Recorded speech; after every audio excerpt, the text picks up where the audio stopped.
పెద్దపల్లి జిల్లా రామగిరి మండలం సుందిల్లా గ్రామంలో ఈ లక్ష్మీ నరసింహస్వామి ఆలయం ఉంది. 13వ శతాబ్దంలో కాకతీయులు నిర్మించిన ఈ దేవాలయంలో స్వామివారు యోగా నరసింహస్వామిగా దర్శనమిస్తారు. ఉగ్రమూర్తిగా ఉండే నరసింహస్వామి ఇక్కడ శాంతమూర్తిగా కొలువు తీరారు. స్వామివారు ఇక్కడ దక్షిణ ముఖంగా దర్శనమిస్తారు. 900 ఏళ్ల చరిత్ర కలిగిన ఎంతో పురాతన పేరు కాంచిన ఈ ఆలయానికి చాలా ప్రత్యేకతలు ఉన్నాయి.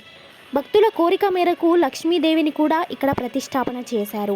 ఆనాటి నుండి స్వామివారు లక్ష్మీ నరసింహస్వామిగా ప్రసిద్ధి పొందారు. తనను నమ్మి పిలిచిన భక్త ప్రహ్లాదుని కాపాడే అందుకు ఆ మహావిష్ణువు ఎత్తిన అవతారమే నరసింహ అవతారం.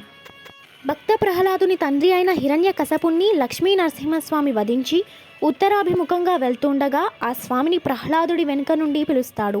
దీంతో బాలునికి ఏమైనా ఆపద వచ్చిందా అని స్వామివారు వెనక్కి తిరిగి అక్కడే అలాగే దక్షిణ ముఖంగా సెలయ్యారని ఈ ఆలయ చరిత్ర.